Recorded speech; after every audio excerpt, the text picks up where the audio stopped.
Welcome to HP commerce classes. TY BCom એનો business law subject આપણે ભણી રહ્યા છે. એમાં કન્સિડરેશનનો ટોપિક ચાલે છે. એનો આ ત્રીજો ક્વેશ્ચન આપણે આ વિડીયોમાં કવર કરીશું. ક્વેશ્ચન છે, a stranger to a contract can not sue. બે પાર્ટી વચ્ચે કોન્ટ્રાક્ટ થતો હોય તો શું એમાં ત્રીજો વ્યક્તિ એમાં ક્લેમ કરી શકે ખરો, કેસ કરી શકે ખરો, દાવો કરી શકે ખરો?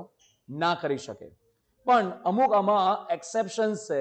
એ એક્સેપ્શન્સમાં કોઈ થર્ડ પાર્ટી હશે ને, એ થર્ડ પાર્ટી હોવા છતાં પણ આવા કોન્ટ્રાક્ટમાં દાવો કરી શકશે. તો આવા અપવાદ કયા છે એ આપણે આ ક્વેશ્ચનમાં કવર કરીશું. It is a general rule of law that only those persons can sue upon a contract who are parties to a contract. એવું નોર્મલ નિયમ છે કે જે પાર્ટીઝ વચ્ચે કોન્ટ્રાક્ટ થયેલો હોય એ જ પાર્ટી એમાં દાવો કરી શકશે. એમાં થર્ડ પાર્ટીએ કોઈ વચ્ચે માથું મારવાની જરૂરત હોતી નથી. But a stranger to a contract, a person who is not a party to a contract cannot sue because stranger to contract is the third party and he has no connection with the contract. આ third party હોય છે અને એને contract જોડે કોઈ connection હોય નહીં. જ્યારે કનેક્શન જ નહીં તો કોન્ટ્રાક્ટમાં દાવો કરી શકે ખરો? ના કરી શકે. As he is not contractual party, he cannot sue upon a contract. A contractual party નથી તો કોન્ટ્રાક્ટમાં દાવો પણ કરી શકશે નહીં.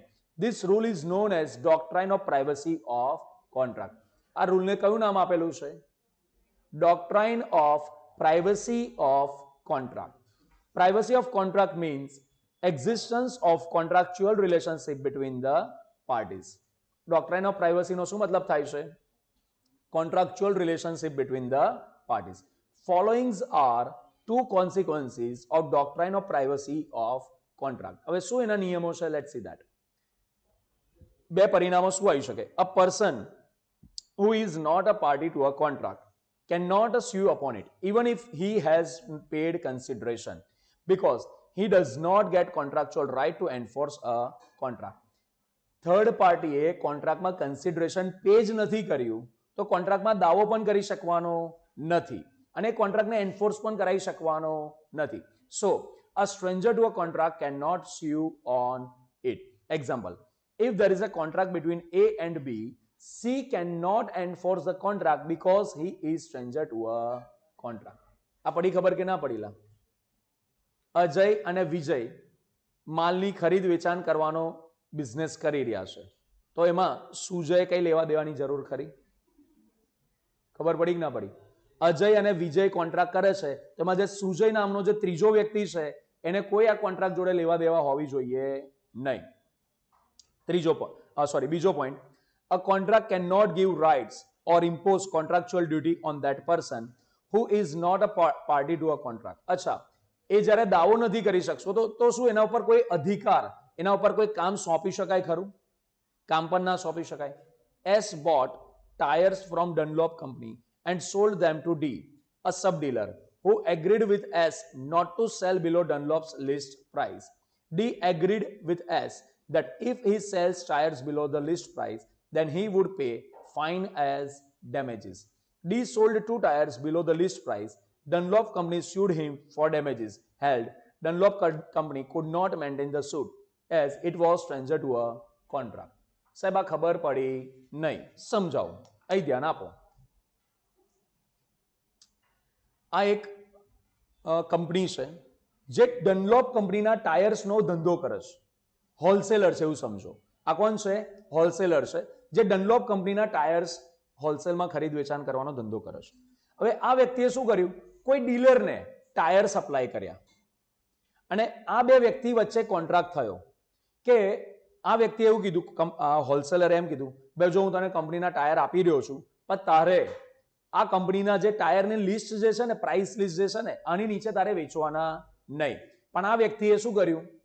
બે ટાયર એ જે લિસ્ટ પ્રાઇસ હતી ને એના કરતા નીચી કિંમત પર વેચ્યા. કોન્ટ્રાક્ટ કોના વચ્ચે થયો છે? હોલસેલર અને ડીલર વચ્ચે થયો છે. આમાં ડનલોપ કંપનીને કોઈ લેવા દેવા ખરો? કોન્ટ્રાક્ટ આ બે વચ્ચે થયેલો છે ને. હવે કાલે ઉઠીને આ ડીલરે બે ટાયર ઓછી કિંમતમાં વેચ્યા તો ડનલોપ કંપની આના પર ડાયરેક્ટ દાવો કરે કે તે મારી લિસ્ટ કરતા ઓછી કિંમતમાં કેમ વેચ્યા? તો પહેલું દાવો કરી શકે ખરો?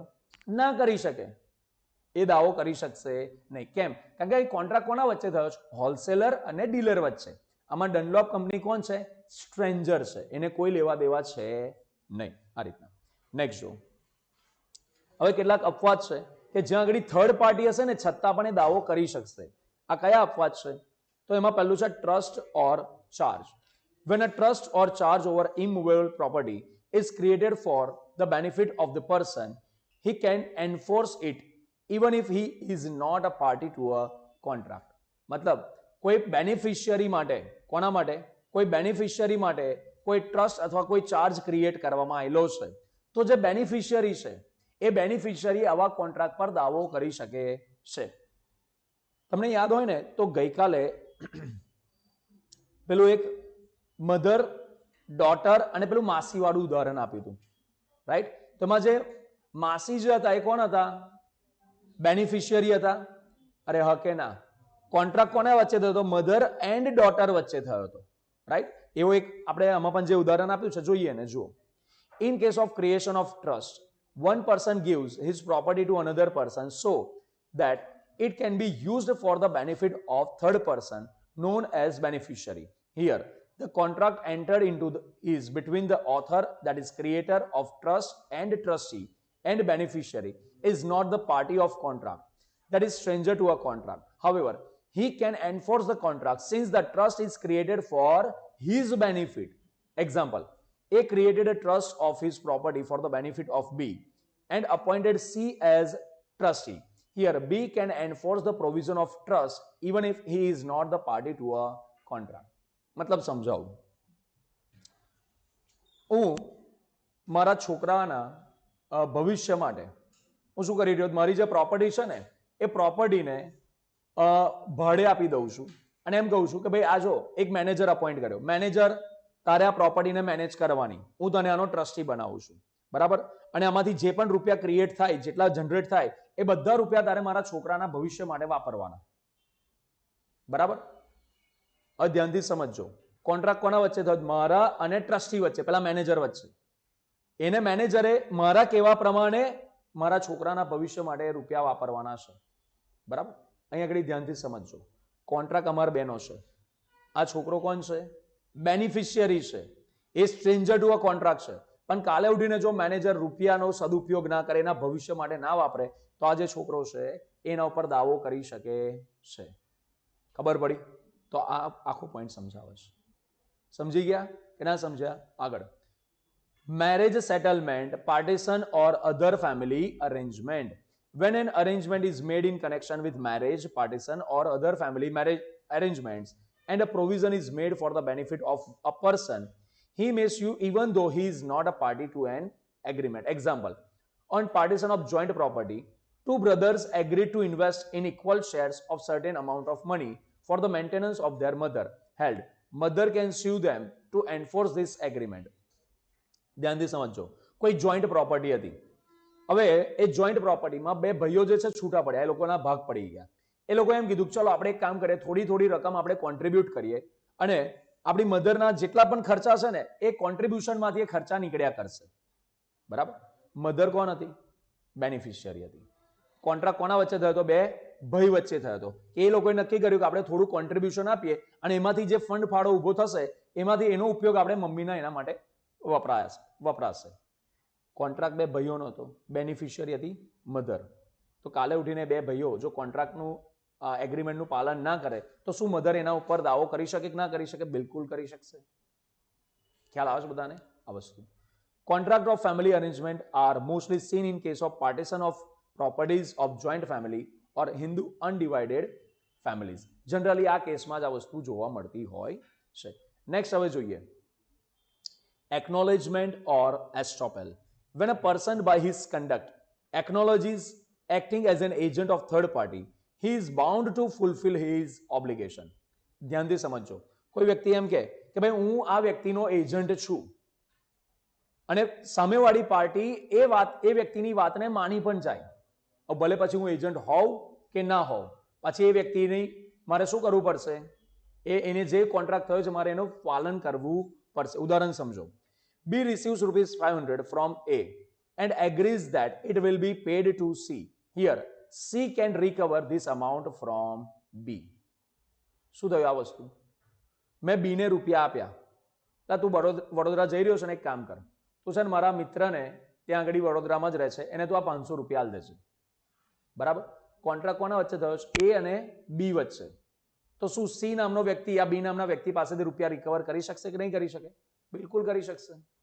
સમજાય છે બધાને આ વસ્તુ? Assignment of contractual right. In a commercial contract, before the date of performance, one party to a contract may assign, that is, transfer his rights under contract in favor of third party. When one person assigns that transfers the rights and benefits under a contract to another person, then he can enforce a contract even though he is stranger to a contract. ધ્યાનથી સમજો, આ interesting point છે.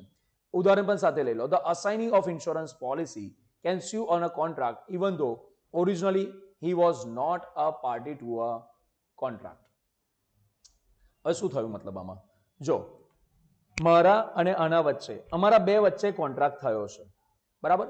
હવે ધ્યાનથી સમજજો, ભવિષ્યમાં મેં મારા કોન્ટ્રાક્ટના અધિકાર આ થર્ડ પાર્ટીને આપી દીધા. ઓરિજિનલ કોન્ટ્રાક્ટ અમારા બે વચ્ચે હતો, બરાબર? ભવિષ્યમાં મેં મારા અધિકારો બીજા કોઈ વ્યક્તિને ટ્રાન્સફર કરી દીધા, બરાબર? તો ભવિષ્યમાં મારા વતીનો જે દાવો છે, શું આ જે થર્ડ પાર્ટી છે એ એના ઉપર કરી શકશે કે નહીં કરી શકે? બિલકુલ કરી શકશે. સમજ્યા? કારણ કે મેં મારા રાઇટ શું કર્યા છે? આ થર્ડ પાર્ટીને અસાઇન કરી દીધા છે. ભલે આ વ્યક્તિ ઓરિજિનલી કોન્ટ્રાક્ટનો હિસ્સો નહોતો. LICમાં અથવા તો લાઈફ ઇન્સ્યોરન્સ પોલિસીઝમાં પણ આવું જ હોય છે ને, બરાબર? આજે પોલિસી મેં લીધી, બરાબર? કોઈ કારણોસર મારે કોઈને રૂપિયા આપવાના હતા, મેં મારી પોલિસી કોઈને સોંપી દીધી. અસાઇન કરવી એટલે શું કરવી? સોંપી દીધી. કે ભાઈ આ મારી પોલિસીના જે રૂપિયા મેચ્યોર થાય, મેચ્યોરિટીમાં જે રકમ મળે એ તું લઈ લેશે. મેં મારી પોલિસી કોઈને સોંપી દીધી. તો હવે જ્યારે પોલિસી પાકશે ત્યારે રૂપિયા લેવા કોણ જશે? મારે જવાના છે? ના, એ રૂપિયા લેવા કોણ જશે? આ થર્ડ પાર્ટી. શું third party original contracting party હતી? ના, પણ એને મેં મારા અધિકાર સોંપી દીધા. તો હવે LIC પાસેથી એ રૂપિયા રિકવર કરી શકશે. સમજ્યા કે ના સમજ્યા? આ રીતના. આગળ પાંચમો point, contracts entered into through an agent. When an agent enters into a contract with third party within his authority, the principal can sue upon the contract. ધ્યાનથી સમજો, આ વ્યક્તિ મારો એજન્ટ છે અને મારા વતી હું એનો પ્રિન્સિપલ છું, બરાબર? મારા વતીને આ વ્યક્તિએ થર્ડ પાર્ટી સાથે કોઈ કોન્ટ્રાક્ટ કર્યા, એટલે કોઈ કસ્ટમર સાથે કોન્ટ્રાક્ટ કર્યા. એજન્ટ અને કોન્ટ્રાક્ટ વચ્ચે, એજન્ટ અને કસ્ટમર વચ્ચે કોન્ટ્રાક્ટ થયેલો છે. હવે કાલે ઉઠીને કસ્ટમર રૂપિયા આપવા માટે આગો પાછો થાય તો શું એઝ અ પ્રિન્સિપલ તરીકે હું ડાયરેક્ટ એ વ્યક્તિ પર દાવો કરી શકાય કે ના કરી શકાય? બીકોઝ આ એજન્ટ જે મારા વતીનું કામ કરતો હતો. ઓરિજિનલ કોન્ટ્રાક્ટિંગ પાર્ટી કોણ હતા? કસ્ટમર અને એજન્ટ. પણ હું એનો પ્રિન્સિપલ હતો, હું થર્ડ પાર્ટી હતો, છતાં પણ હું એના પર દાવો કરી શકીશ. ક્લિયર છે બધાને? And last point, covenants running with the land. Okay, in the case of transfer of immovable property, if the purchaser of land had noticed that the owner of the land is bound by certain conditions or covenants created by an agreement affecting the land, then he is bound by such conditions even if he is not a party to the original agreements. Covenants એટલે ત્યાં બાજુમાં લખી શકાય શરતો, શરતો, conditions, conditions. હવે જો ધ્યાનથી સમજજો, બહુ ઇન્ટરેસ્ટિંગ પોઈન્ટ છે, બહુ ઇન્ટરેસ્ટિંગ પોઈન્ટ. હું કોઈની જમીન ખરીદી રહ્યો છું, જમીનમાં એક કૂવો છે. હવે ઓલરેડી જે એનો પહેલા ઓનર હતો એ વ્યક્તિએ શું કીધેલું છે? એને અડોશ પડોશના ખેડૂતો સાથે એવા કોન્ટ્રાક્ટ કરેલા છે કે અમારા કૂવોમાંથી તમારા બધાના ખેતરમાં અમે પાણી સપ્લાય કરીશું. અને પાણી સપ્લાય કરવા માટે ઓલરેડી એગ્રીમેન્ટ થયેલા છે. ભવિષ્યમાં હું એ કૂવો આખું ખેતર ખરીદી લઉં, જેનો કૂવો પણ હિસ્સો છે, તો ઓલરેડી એ જમીન સાથે આ કોઈ શરતો જોડેલી છે કે નહીં જોડેલી?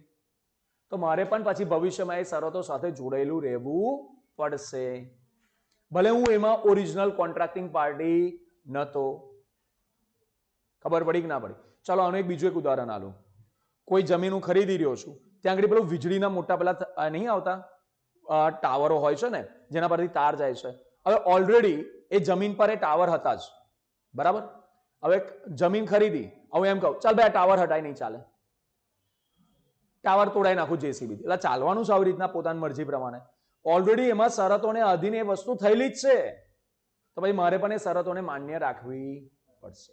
તો આવા 6 કેસ છે કે જ્યાં આગળ સ્ટ્રેન્જર ટુ અ પાર્ટી પણ હશે, સ્ટ્રેન્જર ટુ અ કોન્ટ્રાક્ટ પણ હશે, તો પણ એ પાર્ટી કોન્ટ્રાક્ટમાં દાવો કરી શકે છે.